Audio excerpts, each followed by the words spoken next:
Hey, this is Catherine Kidd, and I am here as a volunteer representing the Osher Lifelong Learning Institute at Berkshire Community College.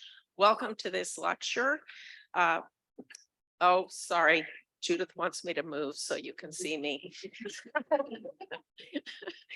Been worrying about where other people are standing. This lecture this evening is a story of exploration, a story of compassion, and a story of family. Sorry. So Dr. Boutin is originally from Canada. She trained at the University of Ottawa and then at the University of Florida as an orthopedist. And she has been practicing in the Berkshires for a number of years. But in 2010, she heard about the earthquake in Haiti and felt that she really needed to go there. And she was the first international surgeon to arrive on the ground in Haiti after the earthquake. And was able to begin to help set up and provide medical assistance at the time of that earthquake. But as you may know, if you've ever participated in an international event like that, that can cause some trauma. And so after her time in Haiti, she needed to get away a little bit, and she chose the Atlas Mountains of Morocco as a getaway place. And at that time, she met a little boy who she'll describe to you, who needed an operation. And that's the beginning of the story. I have 3 announcements for OLLI members. One is, please note that there is another lecture on Monday, May 1st. It is on Jacksonian democracy and electioneering in Jacksonian democracy. So we encourage you to go online and sign up for that. Second, on May 2nd, there is the OLLI open house for classes, which will begin in June. So if you're interested in some of the classes offered by the Osher Lifelong Learning Institute, please join us for that. It will be a Zoom and it begins at 11:30. And Judith will be putting links for both of those events in the chat. So you can just click right on the link. And the third thing, as you all know, the OLLI members know that in May, we have the privilege of the Mona Sherman Lecture. Mona was a member of OLLI, and her family sponsors a lecture every year. It will take place at the Mahiwi, but it's also online. And this year's lecturer is Ari Melber from MSNBC. So a good chance to get an inside look at what's happening in Washington. So with no further ado, I'm going to hand this over. And thank you for inviting us to talk at OLLI. So Soumya, come on up here. Soumya and I were invited to talk about the events that took place and that I wrote in this book. I'm going to put a plug in right here, the Little Mo Effect. But the plug-in is for Matt at the Lenox bookstore where you can buy the book.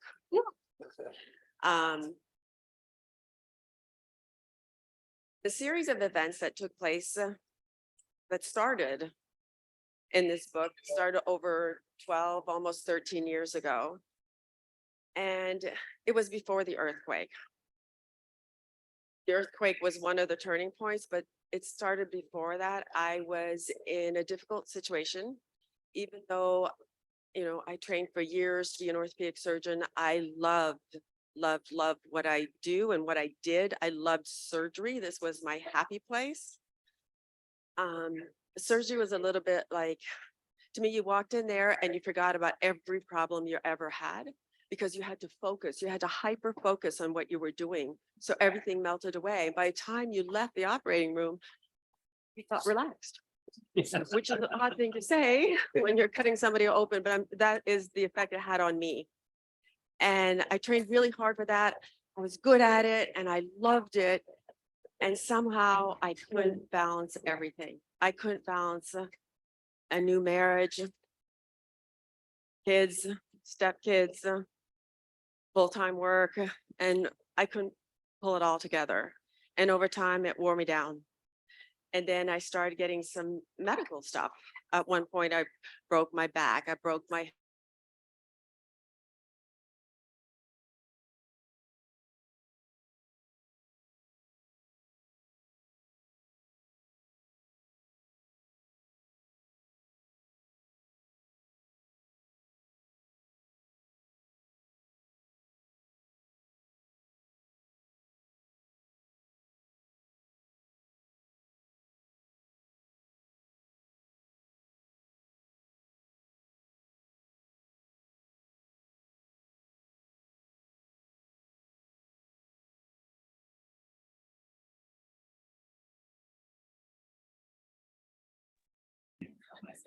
Okay, I'm back on.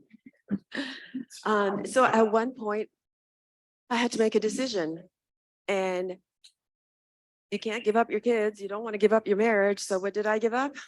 Surgery. And that was the hardest thing I ever did. Because for 20 years or 30 years, that was 40 years, that was my identity. I fought hard for it and it wasn't easy. When I started in orthopedics, I was the first woman to ever graduate from the state of Florida, the first woman in the United States to have a total joint fellowship. It was, I was breaking down barriers and I was proud of it and doing well, but I couldn't keep it up. I'm human. And it really affected my self-worth. And it was kind of spiraling. And that's when the Haiti earthquake hit. I was still working, but just seeing patients in the office. I wasn't operating. And then there was a call for French-speaking orthopedic surgeons. And I grew up in Canada. I grew up in French. My first language is French. And I'm a surgeon. I was like, they're calling my name. I have to go. And I swear, I thought they were talking directly to me. And I just said, I'm going, and managed to work with my partner, get a team together. A girlfriend flew from California to meet me in Miami because she's an anesthesiologist, and we could put the pieces together, and we had full team. And we managed to go to Haiti. But when we got there was no electricity. We were the first people there. It was scary. Actually, Paul Farmer came with us. So he arranged for trucks to pick us up at the airport. So all we had were the lights of the truck to take us to the major public hospital. And all we saw on our way there were bodies on the street because they hadn't been picked up yet. Nobody had been there yet. And the earthquake, as you know, I mean, killed over, 250,000 people that were counted, that they actually had on the census. But we got to the hospital and there was 1,000 bodies lying in the courtyard, people looking for help. And this earthquake was an orthopedic nightmare. So because a lot of people died right away from the head injuries, abdominal injuries, but if they had orthopedic injuries, they didn't die. So they had open wounds. And by the time we got there, it was 2 days later, that were festering pus and that needed care, immediate care. So we set up a makeshift operating room. We only had 3 walls.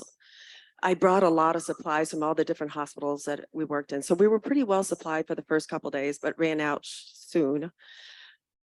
And other doctors from different countries came, but they didn't speak French.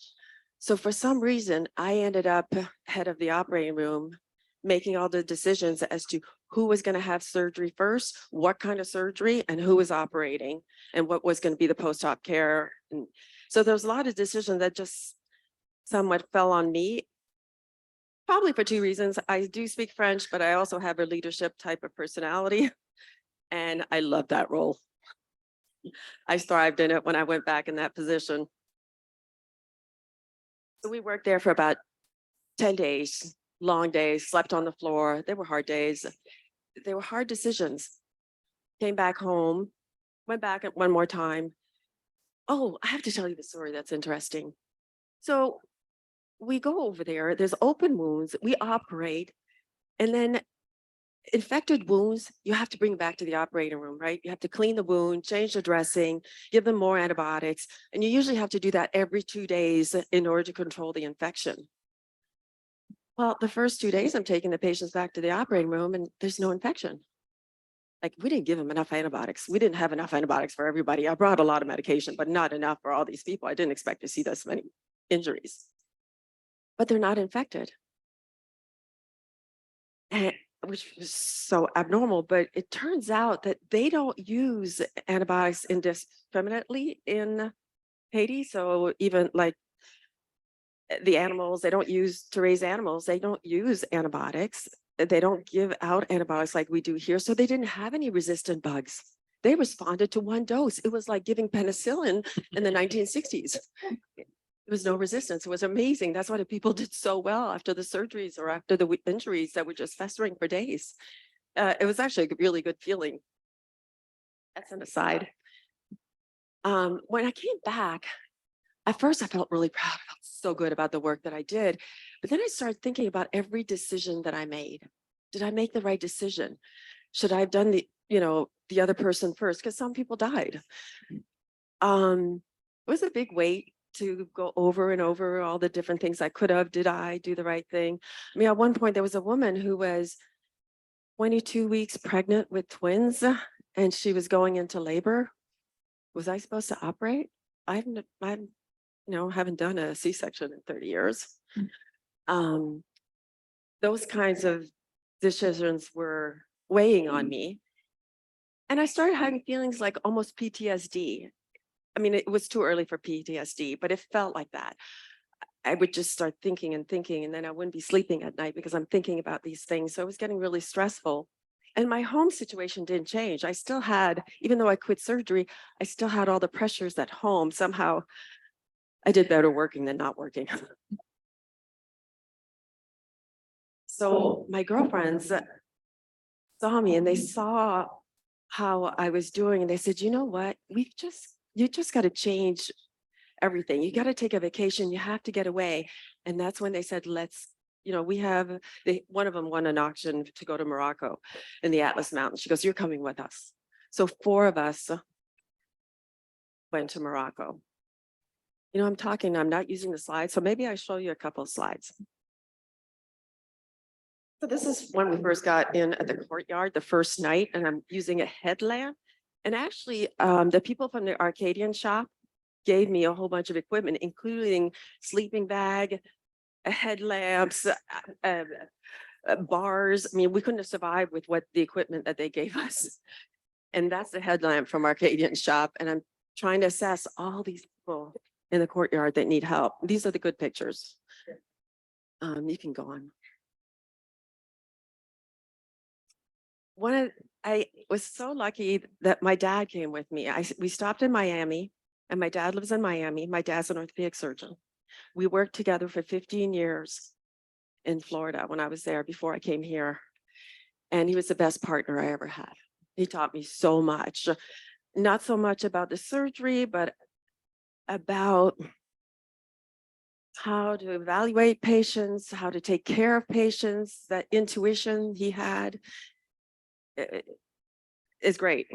So I picked him up and he came with me and it was great. He's the one, when we ran out of alcohol, said to one of the news people, listen, stop taking pictures. Just go get me a bottle of vodka or alcohol, high enough concentration. We're going to use that to clean the instruments. Okay, I wouldn't have thought about that, but he was right. And the newspaper all came back with alcohol. Great. And these are my girlfriends who said, listen, we got to get away. We got to get you away. So you can go. This is in Morocco. And we ended up in the little village of Armed in the Atlas Mountains. That's a little boy that had such an influence on my life and so many other people's lives. And this is actually, oh, I'm not going to tell the last part. So we were hiking. We're about 2-3 days up the mountains, the Atlas Mountains. I'm out of breath. We're all tired. And one of my girlfriends says, Pierre, you got to come over here. There's a little boy that fell. You got to take a look at him. Go over there. And he's wearing these big pink boots all the way up to his thighs. I'm like, that's kind of weird. Maybe it's wearing little sandals around here. So we get there and his sister is pulling off the boots. And I look at the feet and I went, oh my God, he's got club feet, but he's 4 years old. Now, we don't see that here in the United States. They're treated when they're born. We put them in casts and they're treated. By the time it's time for them to walk, they walk. So I was like, this is such a treatable condition. And I was like, we've got to do something about it. Maybe his parents don't know about it. I want to meet his parents. So I did everything I could to try to meet the family. And this is an imam, and he was head of the place where we were staying, and he was kind of overseeing the village. And he came with me so that I could meet the family. And you can see the little boy's feet. He was essentially walking on his ankles over here, or trying to walk. He kept falling. And I tried to get help for him in Morocco. And they said, you know what? The Handicap Society said, we have cases that are so much worse than this, that we don't have time for this. And all I could think of was, you take care of this once, and he's going to walk, and he's going to have a future. He's going to be able to have a job. He's going to be able to get married. He's going to be able to live in the mountains of Morocco. Right now, he's a total handicap. He has no future. So I tried my best to try to get help in Morocco or even France, but could not. So eventually I brought him to the United States, and he stayed with us for a year while we fixed his feet. So I have to tell you a little quick thing. So he comes to the United States, and there's a whole bunch of forms. He comes with his father because I wanted him to know where he was going to be living. A Muslim boy, yeah, living in a Jewish home, he had to know it. And then we had to bring him to the hospital, and I had to sign a whole bunch of release forms. Well, there's no Berber or Amazigh to English dictionary or to French. It's not really a written language. So somebody I know went to a restaurant in Lenox and was talking about this little boy, little Mo, and the whole story. And somebody overheard, and this guy that overheard is actually here in the audience, and he speaks Berber, and he's from the same area that little Mo is from. How is that possible? And I haven't seen him in 10 years. It's amazing. He came with us to the doctor. He did all the paperwork. He translated everything. He made Rashid, little Mo's father, feel really good about what was going on. It's amazing. So there were so many people that were involved in the story. And actually, you'll learn a lot more in the book, but I'll tell you a little more. So this is Little Mo's village. And if you notice, that little girl is Soumya when she was 5-6 years old. When I first met her, I didn't know, but she had her eye on me. But her whole job was to take care of her brother. And this is Soumya's family, the little Mo, Soumya, and the person on the right in the burqa is her mother, their mother. They have a really big extended family. So this is Rashid. He never spoke to me. He never smiled. He was so serious. I couldn't even get it. Matter of fact, I went to meet him 3-4 times and he would not meet with me. I thought maybe it's a woman thing, an American thing. Apparently he thought, a lot of people have seen this kid's feet. Nobody's really, they said they want to help, but they don't really help. They forget about it when they get home. I wasn't going to forget about it, but he thought I was one of them.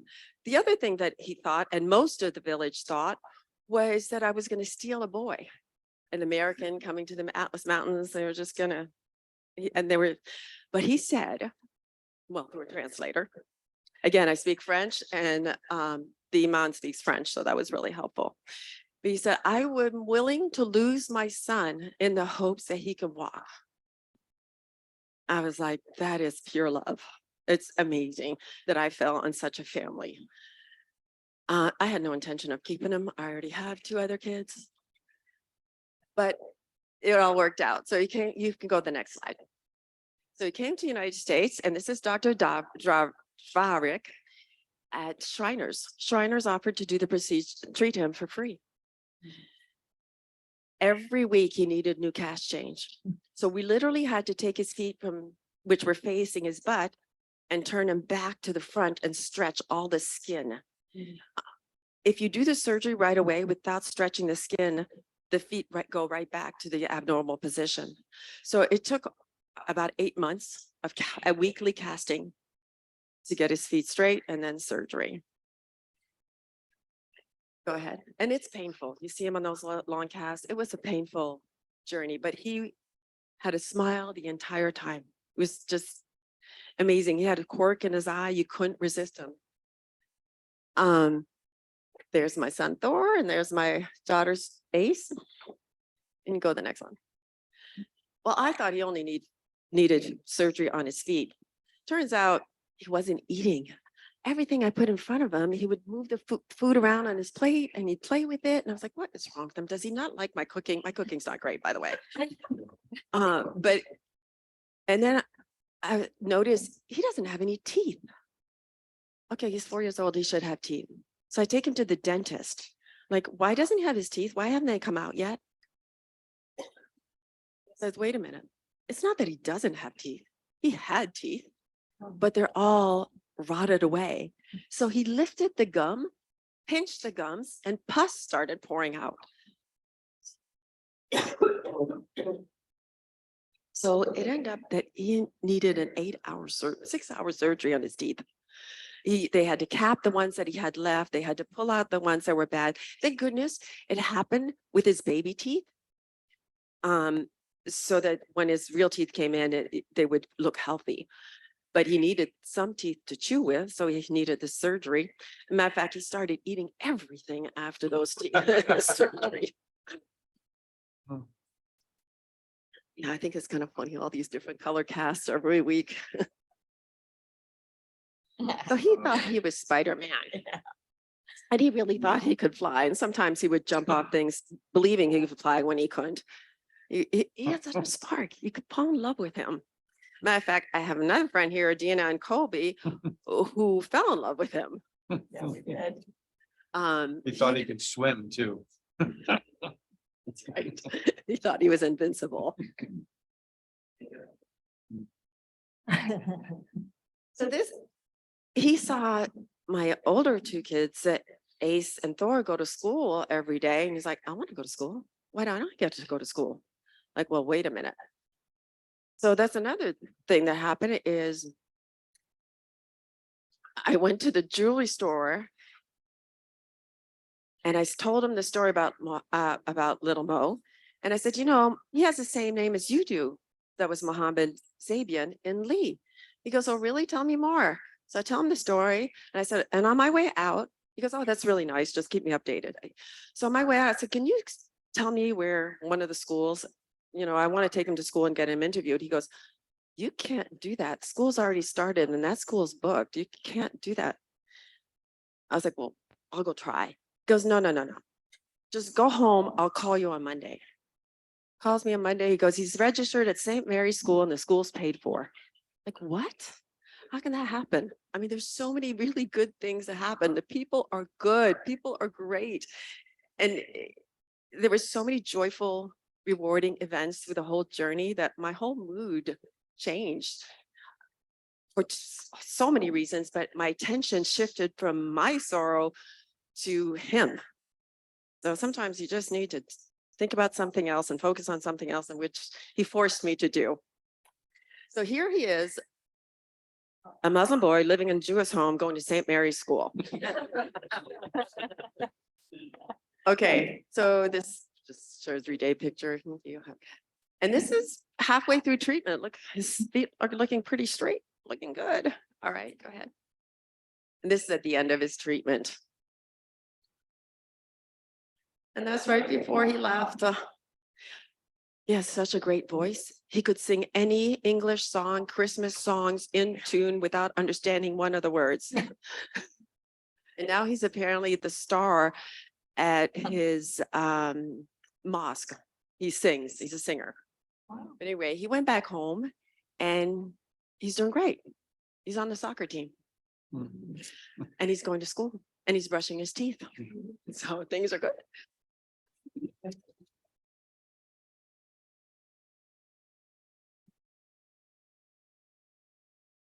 And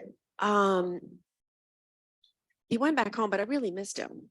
I mean, he was really part of my life, the kids' life, and he changed so many things about my life. And actually, over that year, when I was taking care of him, I got my strength back, my power back, my purpose back. Even though I wasn't operating, I felt purpose. And my marriage didn't last. We knew that wasn't going to happen, but it all turned out great. It was okay. And one of the things I did is I brought little Mo back every summer so he could, well, in May, so he could see his classmates again because he loved school. And so I could see him. And then after twice coming back, I thought, this is not fair. He's younger than his sister and he's the king. He speaks English. He's been to America. He's the king in his village, king of his family. I'm like, it's not fair for the sister. I'm going to bring the sister over. So I brought the sister over, Soumya. You can stand up so they can see you. Okay. And little did I know she had her plan of her own with her future. And she's going to tell you more about it.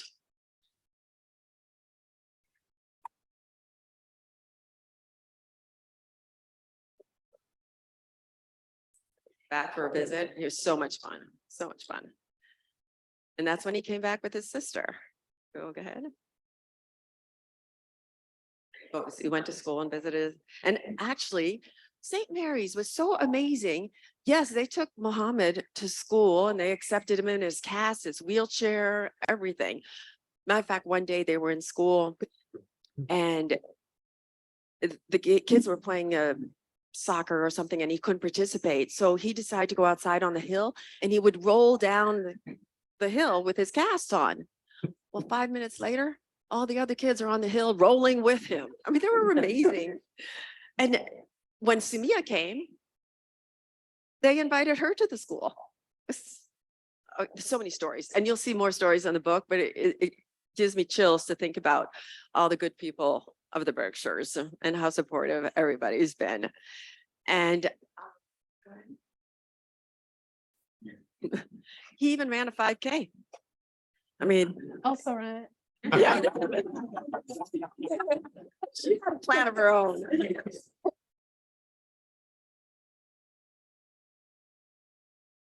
I can Start here. Okay, I think I have it right here. Okay.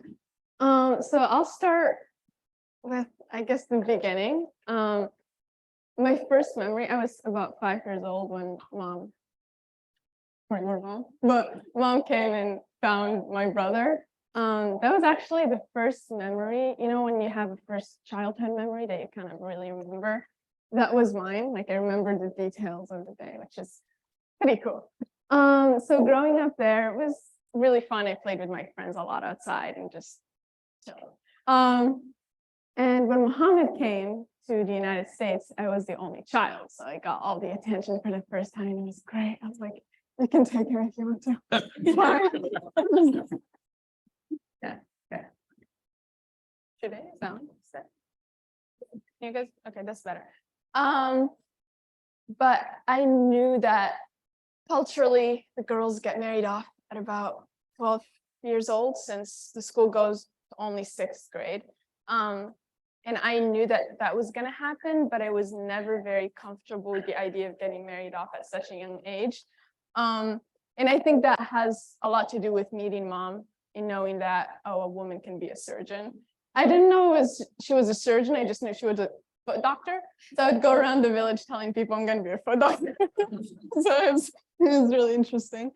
And I remember she didn't know this, but I would tell all my classmates I'm going to go to the United States and I'm going to go study.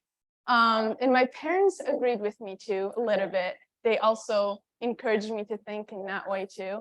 And so when I was about 12, a lot of my friends were married off and they were looking for a husband for me, but my parents also didn't want that. So for 1 year, they moved me to another village. It's not a village, it's like a town.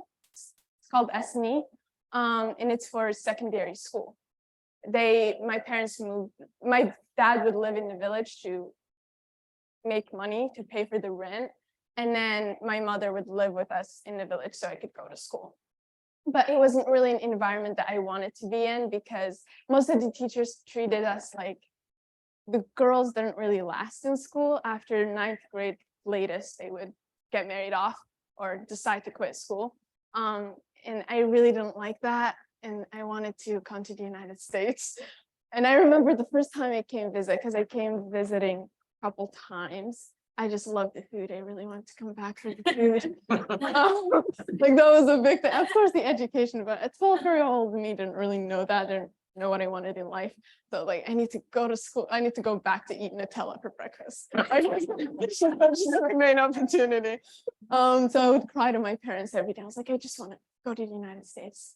And I think they sent you an email implying, could you take Soumya to school? And that was already an amazing thing for my parents to do for me because first off, it was taboo for the girls to go 30 minutes away to stay in school because culturally it's inappropriate. And for my parents, my mother had to move with me because it was just inappropriate. So for them to let their daughter come to the United States, which is not the West and women wear shorts and all of that, like it's not really something. I still don't understand why my parents are so different and decided to let me come to school. So that was amazing. Yeah, that's unconditional love again. Yeah. And then let's see. Came to the United States. I went to St. Mary's for a while. I loved it because they would give me a tablet and I would watch YouTube all day. Of course, I had to learn the language too, and I made a lot of great friends there. My best friend, Nicole, went there and I bullied her in middle. I didn't speak the language. I still bullied her. Bullying is bad, but I did. And then we met again at Monument because I went there for 7th grade and we became best friends. Let's see, should I talk more about my transition here? Okay, I'll talk about that. Moving to the US, I didn't really, like one thing I really wanted to do was wear shorts. I don't know, it's just like a freedom thing. I was like, I really want to try wearing shorts.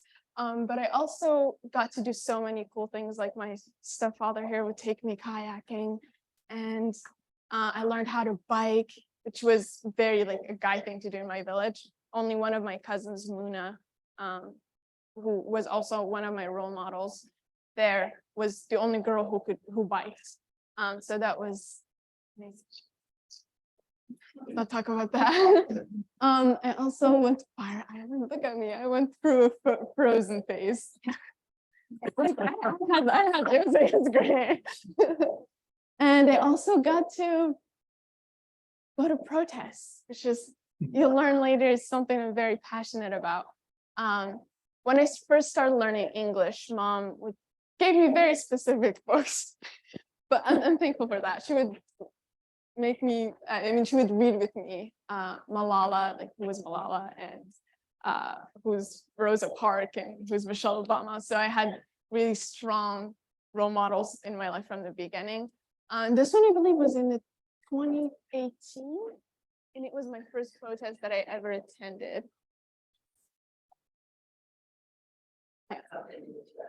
No. So I gained my voice too, and I am a runner too, so I did a little bit of it. Yeah. So one big thing, like I said before, I thought Mom was a foot doctor. Now I know it's orthopedics, but I just thought she was a foot doctor, and for the longest time, I I wanted to be a doctor, and I remember we went to Universal Studios, and there was a Harry Potter section. And you know, what is the mirror called? The one that you look at and it shows you your deepest desires or something? Yeah, so I bought that and I put that picture in it, and every day I would wake up and see that. So yeah, and then I went to Monument. I think it's called Dubois Middle School now. And I got to part of all of the fun stuff, and learning English was a lot of fun. I think I peaked in middle school, but there's a lot of fun there. Just learning all of the language, the food, of course, the culture, having friends from all over the world was something I loved. I had a lot of friends who are from Venezuela and Cuba, and I got to learn more about different backgrounds. I have to say, when I was in Morocco, when I went back to visit, her teacher pulled me aside to tell me that she was too stupid to keep going to school. And that her brother, though, was really smart. That really tweaked me. So when she said she wanted to come to school, I was like, yes. That was my adoption day. It was June 13th. No, is it? No, it was still buy a cake. Yeah. Do you have anything to say about my adoption? Oh, how amazing.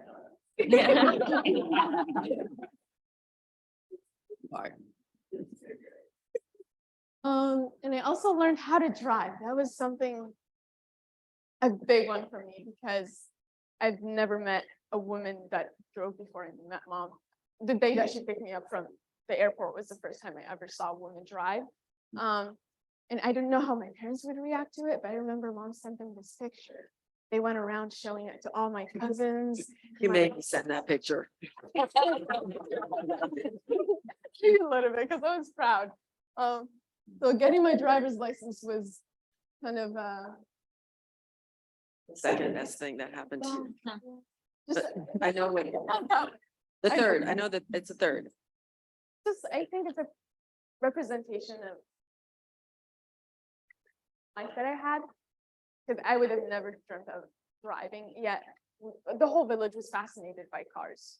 The roads were very thin, but whenever a car came by, it would go on. It represented freedom. Just having a car in the driveway was not something that was,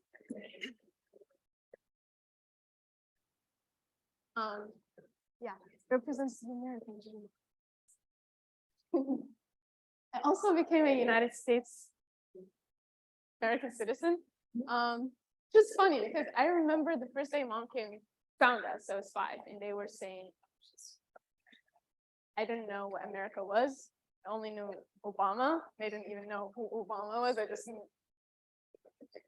You knew he was a great person. Yeah. Or you thought he was. I think so. Everybody loves Obama. Like across the world, it's just and just becoming a citizen of this country. It's weird when I think about it and how my life has turned out. Just coming from being a citizen of a country I didn't hear of until I was 5 years old. Yay. Yeah. But Morocco's pretty great. Oh, You had a great childhood. Morocco's amazing. I had a great childhood. It's just I- opportunities weren't there for you. Yeah. So you left just in time. Morocco's a good country. I have great food too. It's better than Nutella. I also went to Emma Willard School. I felt like I needed a community where I needed to be supported. Throughout my life, women have represented that support, and I felt like if I all-girls school, it would allow me to, they would empower me, empower my voice, and that has happened. They have helped me in so many ways, like starting my nonprofit. Gemma is there. She's my signature. She was amazing.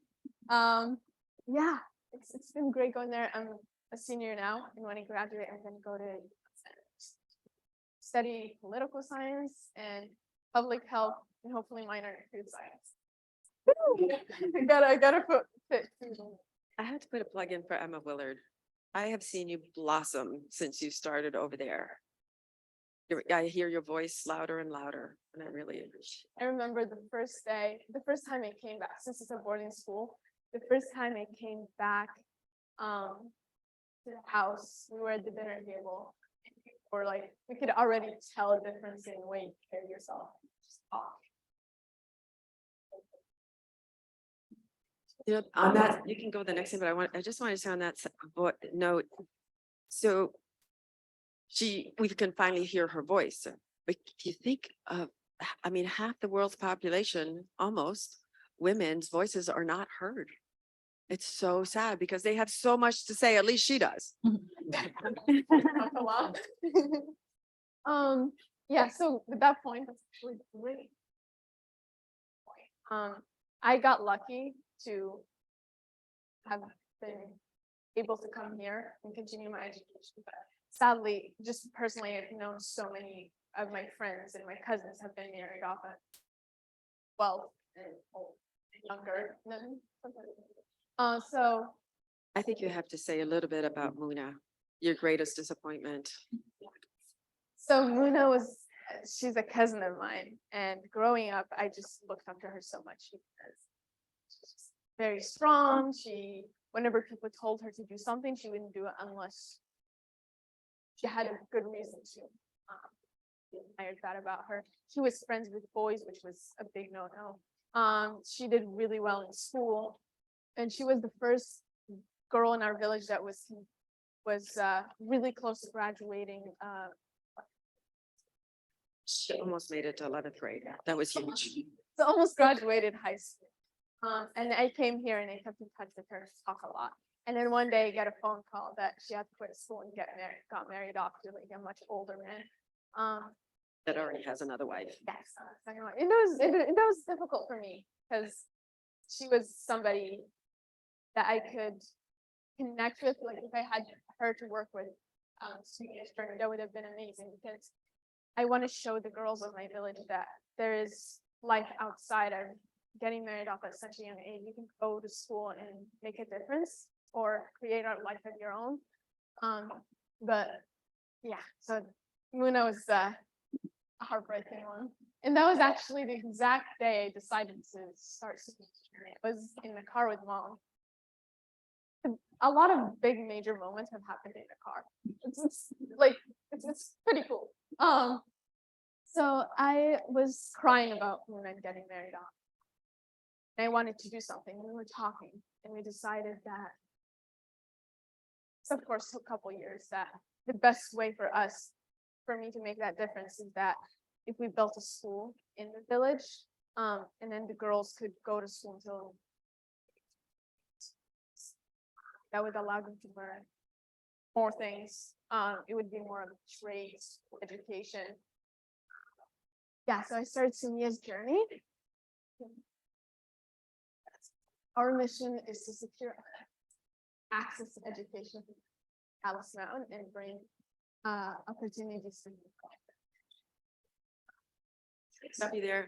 She, on her own, built and got the papers for the nonprofit. She filled out all the paperwork. She has a board. I mean, I would have thought this was an overwhelming endeavor, but she did it, and she did that by the time she was 17. While going to school and getting A's because you were so stupid. This is my 5th grade classroom. The yellow circle does actually mean the class. Most of these girls, again, are all married off and have children, actually. And it took me a while to understand that in order for me to make an impact, I'll probably not get the chance to change my friends' lives, but I can change their daughter's life. Sit me down and talking about that multiple times because I'm like, we gotta do it now. My big why is I also, with the school in delaying child marriage, I also want them to learn to have different opportunities, but also be financially independent. That's I would say all of the women in my village work, and in a lot of circumstances, one of my uncle, he died and he left his wife with for children. And it's really children when you don't have a job and you're put in this. So one of our big things is to also make. Yeah, so this is our vision. I could read it out loud. So to me is my vision is to build an all-girl high school in Armed surrounding villages because we have about 9 villages. So that the girls who live in the regions their education without having to leave home. Want to bring school to them by investing in local infrastructure. All of the people in the village. We are looking to raise money. Our plan is the people who graduate from the girls who graduate from the school and become teachers. In the future, but in the short term, we envision staff the school with international volunteers. 1 to 3 women, probably. Full-time staff. Well, also, this will take us several years to. So in the meantime, we have little projects that we are working on. So our short-term initiatives are, we have a culture exchange program. We're hoping that it would happen by summer of 2024, but that date might change. And we will be running homestays in Armed for 16 to 18-year-old girls visiting from the United States. And our goal with this is to open girls' eyes to their counterparts, learn different cultures and how people live. And another of our projects, we're working with Windcatcher Project. They create reusable menstrual products, and my culture, it's kind of taboo to talk about periods in any way. Working with them in my church for 2023, I will be distributing those menstrual kits, and we're hoping that in the future we could have a production manufactured there where the women would make the menstrual kits and they would either sell them, so it would be money, or could donate them. Our final project is a clothing donation, and we're actually working with Emma Willard on that. So we and a nonprofit in Morocco that does a lot of environmental things, but and our hope is to, with that project, Emma Willard has, since it's a boarding school, a lot of the students donate their clothes at the end of the year. And so we would go through those clothes and raise the money for me to take them. And the nonprofit in Morocco will help us find communities. We're hoping that this will happen every year, even after. So you can visit soumyasjourney.org to learn more, and you can also reach out to me by email. Oh.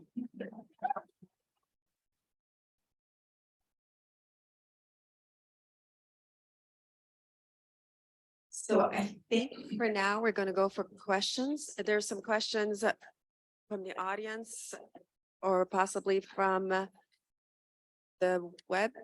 Yes. So Will you lead us?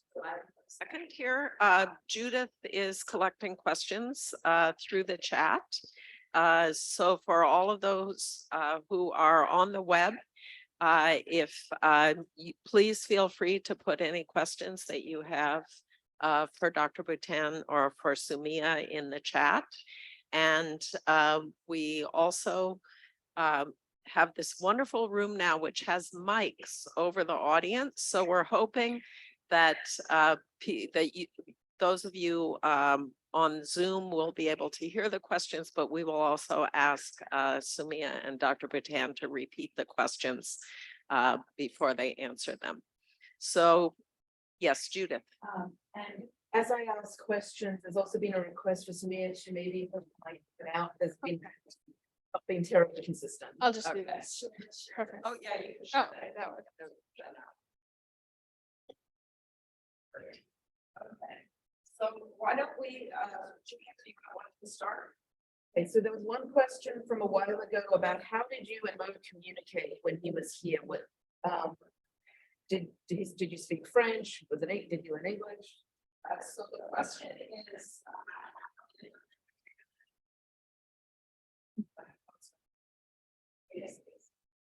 How did little Mo and me and I communicate? No, he didn't speak French. He didn't speak Arabic. So it was really Amazigh and me. But he was only 4 years old, and a 4-year-old kid, you can communicate with hand signals, showing him what you want him to do. And because English is not my first language, and I learned it when I was 13 years old, I somehow found ways to communicate or to get my point across. And even Soumya told me that when she came and she didn't speak English, I was able to get my point across. We had huge conversation before she spoke English. I don't know why. But I think it's because English is not my second language. It's not my first language.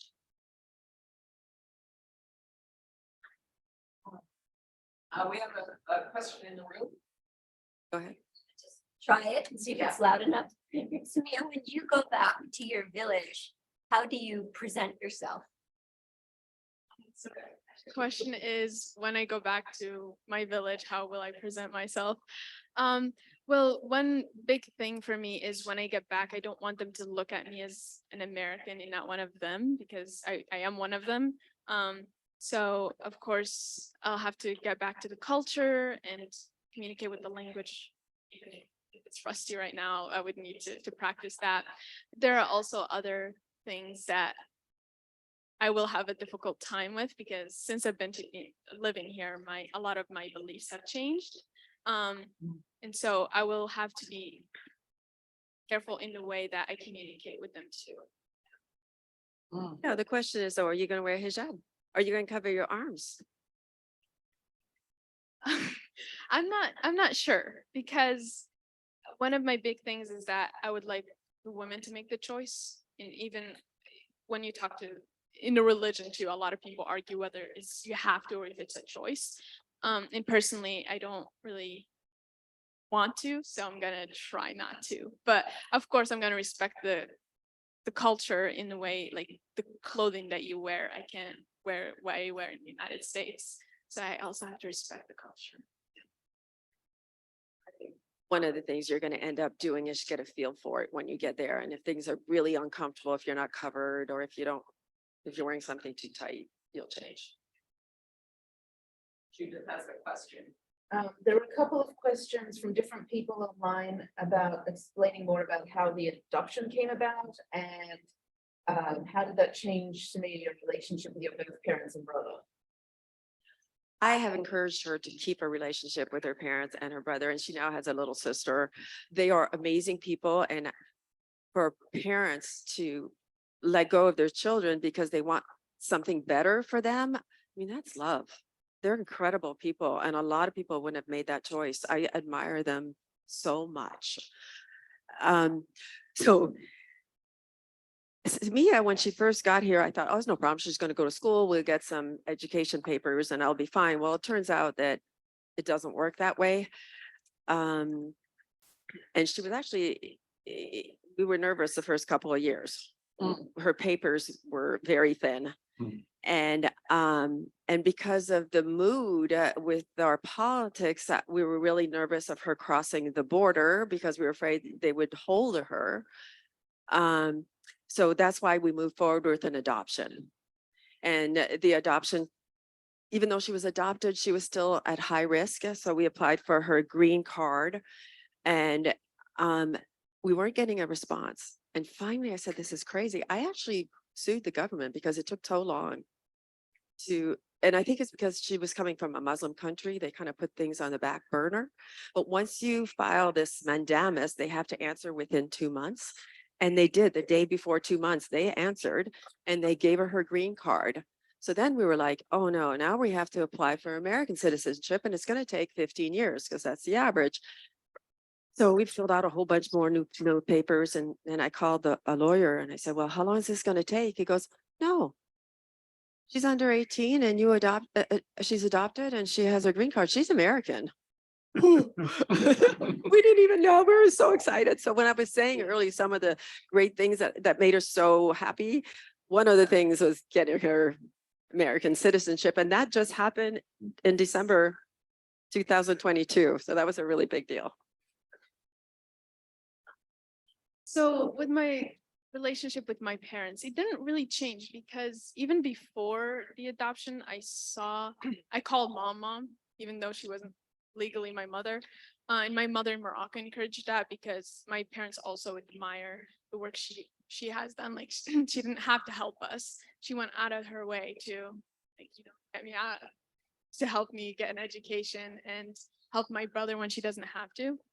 So we always thought of her as family, and I thought of her as my second mother. So when the adoption happened, it didn't really change anything in the family dynamic. And my siblings always treated me as their sibling, even before the adoption. So nothing really changed other than the legal aspect of it. It was rather seamless. We have a question in the room.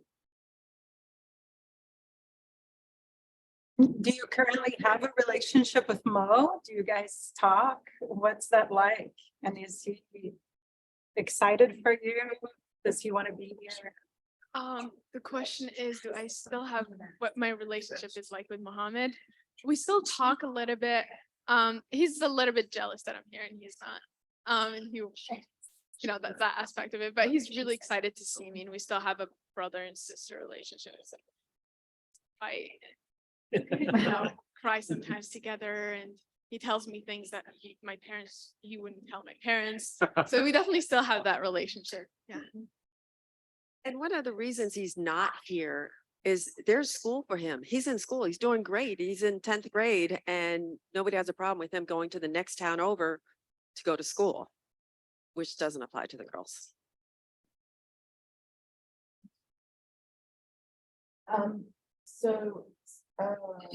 Somebody mentioned, are you aware of the organization Together Women Rise?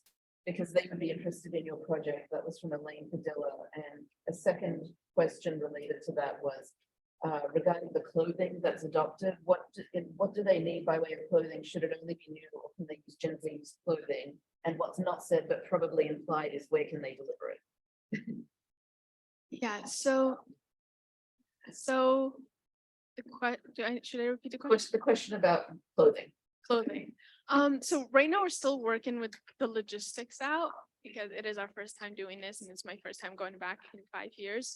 Our plan right now is more the clothing, of course, anything would help. And there are cultural things that we have to be aware of. Yeah, like no shorts, dresses, all of that. And for delivering, it would probably be in mom's office, right? Yeah. Does that answer the question? A little bit used or new are both great. And for the organization, I have not. Have I? Because I'm really bad at remembering things. Oh, okay, we did talk about it.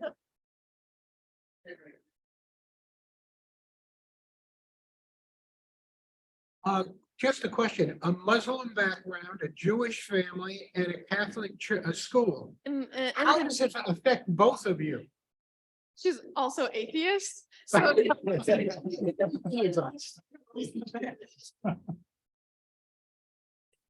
I think when it comes to mom's beliefs, how I felt, because she's an atheist, it allowed me to practice my religion the way I wanted to. Like she didn't go to church, not that. For me, it was more open, and she never said anything bad about my religion, even though she has different beliefs. We had really good discussions about religion, and really helped me out during that time because I didn't really know anyone around here that was Muslim. And they would celebrate the holidays with me in my first couple years that I was here. My brother, who I call my personal Wikipedia, he would give me lectures about the religion. So I felt like I was learning more about my religion too. We're pretty open to all religions in the family, whatever you want to practice is great. And I wanted her to be whoever she wanted and what she was comfortable with. I would support her. But I do agree that Thor, my oldest son, is a Wikipedia, and we did have a lot of world religion history classes at the dinner table. So she had a lot to pick from. From going to, for example, St. Mary's, I really loved having people with different religious beliefs specifically around me. I going to St. Mary's again, of course, just going to having friends who are Jewish. It just made me not worry about what people believe in, more as getting to know them personally. I think one of your talents is to be able to talk to people who have completely different opinions, but she's able to bring them together because she sees who they are. And I think when you came here, you saw so many different ideas and you're really good at that. And I think that helped you.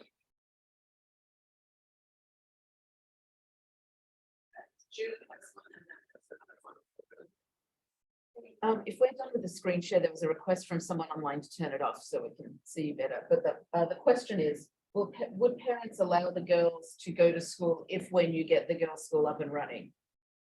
Yeah, so that was something I was worried about when I first started the project, is what would the reaction of the people in the village be. But I've gotten so much support since I started it. People have been texting me and getting my number from the website and sending me messages.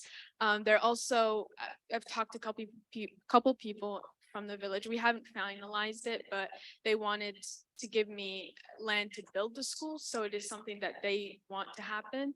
Because a lot of the people they want the girls to go to school. It's more of the resources are not there. I was just curious about your visit.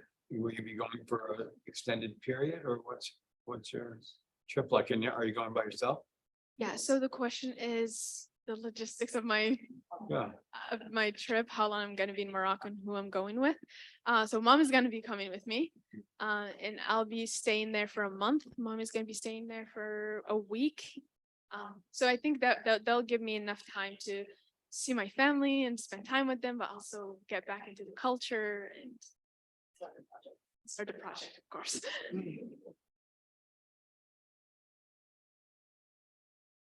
So following up on your question about the receptivity of the town, the project that you're doing, what's the receptivity of the men of this town? What do you think there's of carrying over this tradition of a desire that so quickly entrenched of girls getting married at a young age and with men and how we handle that. And I just thought about those kind of conversations that may happen or maybe your resistance. So the question is, what is the reaction of the men specifically? Because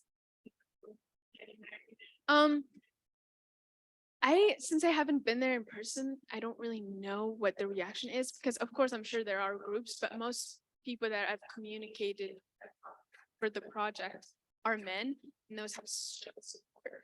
And mostly there are of course a lot of cultural things that usually the people that get married to these girls are not people from the village, they're usually people from the States. So I'm sure the men are also not happy about that.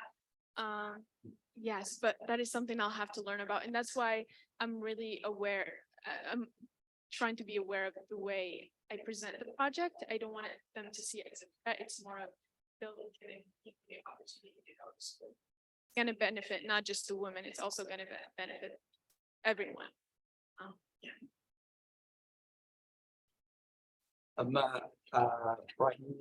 from Morocco. I met Mo with Atlas Mountains. And I'm so happy for Mo and Soumya, we have opportunity to, for Mo to have an opportunity to walk and play and enjoy his childhood, and also for Soumya to have education. And I just want to add something. So recently in Parliament in Morocco, devoted to ban the marriage for like 14, 13. Now it's marriage is like 18 or 20. I think Wow. it's 18, they just passed Yeah. over 18. It's But it's apparently just the recent. villages- Morocco just passed a law that girls had to be 18 to get married, but apparently the villages aren't following the rules. They kind of have their own. The government is doing its job, but when you're so isolated, it's difficult, and maybe that's something we would want to take on, is to implement those laws. Yeah, that's something you can teach in the classroom. Yeah, we need more like hopefully Soumya will help other girls and even leaders there. You know, then you can lead that process that, you know. Important to have, one thing I've learned from all of this, it's so important to have a role model, somebody you could look up to, or just have as an example of like, hey, I can make it. And a lot of the girls don't have that. So I would love if I could be that, but I would love to give the opportunity for other girls in the village to be that, for other young girls.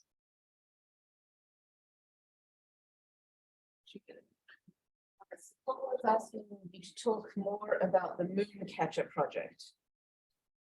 So the Mooncatcher Project, they're their own nonprofit. And actually, Emma Willard, this helped me connect me with them. They noticed that a lot of girls they work mostly in Africa, miss a lot of school. And they found out that it's a lot because they have their periods and they don't have the menstrual products they need for that. And most of them have underwear. So they've created, you should go check out their website. You can also go on the website and there's a link there. They created their own design of the menstrual products that are reusable, so you can wash them. So when I connected with them, they wanted to work together to help the women, educate them about the menstrual cycle, of course, and also the men and how to approach that. And they have classes, and that's something they would us to give to the village. And right now the project is pretty small, is give the women as many as possible, give them the menstrual products to use, and then hopefully we can make it.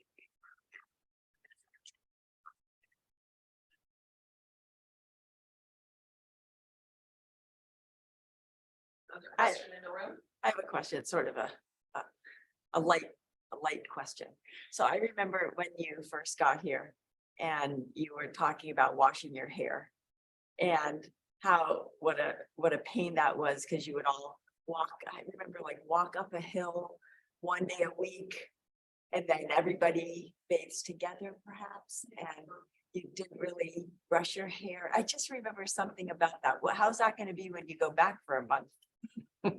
So the question is more of the way we live. Like we bathe once a week and we go to the hammam, where it's like a bath. Yeah. Oh, it's definitely a social hour. Like if usually it's on Saturdays, and you're gonna spend a whole day there, and it's just fun gossip. So I'm definitely looking forward to that. But I'm not really sure. I'm not really sure how that's gonna go, to be honest. Well, what you told me is that you were going to bring your mom a whole bunch of shampoo and conditioner. Yeah, that's definitely something I want to do, is bring mom some of the curling stuff, because I had a really hard time knowing how to treat my hair, and mom has straight hair, but my sister did all the research and she would get me stuff to try. And now I can manage it. I just felt like I wanted to see how long it was. Is the Moroccan government involved in your project? Is the Moroccan government involved in my project? Not yet, but it will be. I'm gonna make it happen. that is something we want to do when we go next year, this summer. Probably we'll have to become a nonprofit in Morocco and try to get government grants and also try to bring the government's attention to this problem of early marriage, child marriage, and lack of educational opportunities. People, not just women, people in the villages that are very separate from that. Because one of the big problems in Morocco is wealth inequality. A lot of the wealth goes into the cities, and the people in the villages are usually forgotten about. There's another question in the room. I was just curious, what's going on with your other children? Like your son and your other children. So they're a little bit older. One of them is, The question is, what's happening to Ace and Thor? so Thor is now 28 years old and he's building a house. He's working, but he's still living at my house right now with his partner because their house is not completed yet. I don't really want him to leave. He is so much fun. And he is Wikipedia. We don't need a computer. And then there's Ace, who lives in New York City. She's a model and an actor in New York City, but she's home every other weekend. So, but these two, Ace and Soumya, they talk every day or every other day. They talk about stuff that they don't tell me. Judith, being adopted and an American, are you now safe from being forced to marry? Being adopted and is American citizen, I think, am I safe from child marriage? I do think so. I think because my parents in Morocco, first off, will not allow it. They would, no. And being here in the United States, I think I'm safe, right? Well, I was really worried about her going back when she was younger. I really thought, because her extended family wasn't happy about her going to school. They couldn't understand. They sent her texts. They sent her messages on WhatsApp saying, you've got to come home. Why are you going to school? And she has a huge extended family. And I was actually worried that if she went back in the early stages that they would take her away and I'd never find her and I wouldn't be able to get her back. But now that she's 18, I'm not really worried about it. One, and two, her parents have changed just like Mohammed and Soumya have. They've grown up or expanded their ideas or way of thinking the same way. It's incredible. They impress me all the time. I just wanted to share something. Can anyone hear me? So I had the joy of working with Soumya when you first arrived in the US to live here. And you're preparing for 7th grade. 7th grade English is really sophisticated, right? Like you're writing paragraphs. And we had a summer to try to work on it and get you kind of ready to go into 7th grade. And I just happened to look at my phone at Google Drive where I would write these exercises for you, like a sentence, and you'd fill it in. And you actually wrote, this would have been like 3 weeks into being here. One of the sentences I gave you was, say something that you love about school. And you wrote, one thing I love, LUV, which is fair, about school, SKOOL, is that you work hard and you make change. And you wrote that 3 weeks into being here. So I just wanted to share that even when you first arrived, you had the mission that you're carrying out now, and you have worked so hard and you have made change. And I'm so proud of you. Yeah.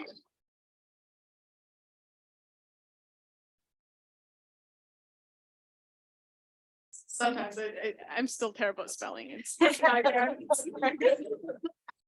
not true. She's an amazing writer. That's not true. She's a really great writer. Thank you. There is a question online. Will there be a cost for the school? And if so, how will families afford it? And a second question from someone else that relates is, do you have partners helping you raise the money you need? So the first question is, Is there a cost for the school? Their cost for the school. And second question is if there are people helping me to raise money. So that's tuition. Yeah. Girls have to pay. So right now, the board and I are doing research. Because there's research saying that when people have to pay a little bit, they tend to care more than if it's just for free. So maybe our plan would be, not everybody would pay the same amount because people don't have the money. And if they do, we just want them to pay like 20 dirham a month for them to show commitment to go to school. And for funding, not quite yet. I mean, we're working on it since we just started. We're right now are in the process of getting funders and grants and all of that. Tom's on the board too. If you're interested in donating, please go to her website. Soumya's journey, yes, she is in the fundraising stages.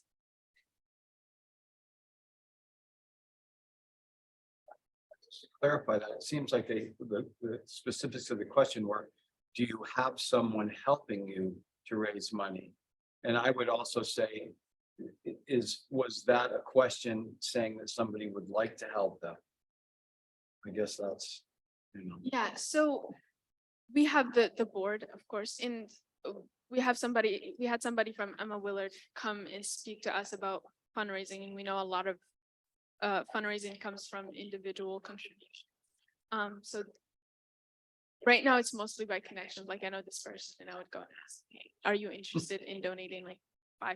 And if you go to our page and you go to donate, there is like a category of how much, if you donate up to $99, that would go into school supplies. And so we have it, have the amounts on there, but we're just, I mean, we've gotten a lot of donations from the website, just traffic from there, but we haven't approached anyone yet to ask for money.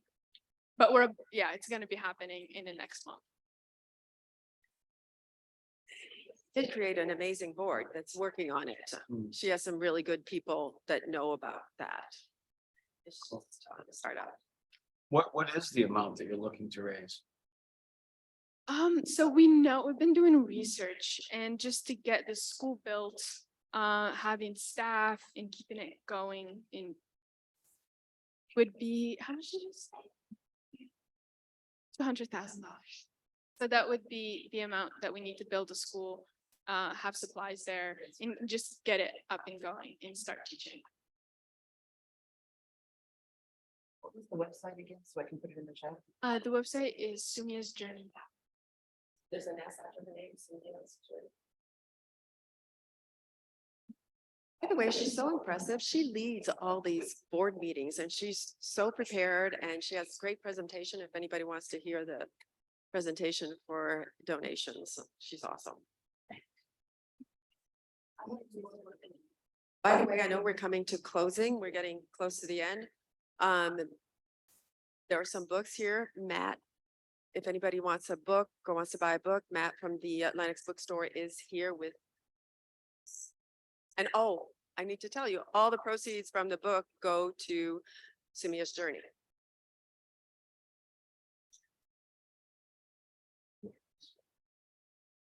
Thank you, everybody, for coming. Yeah.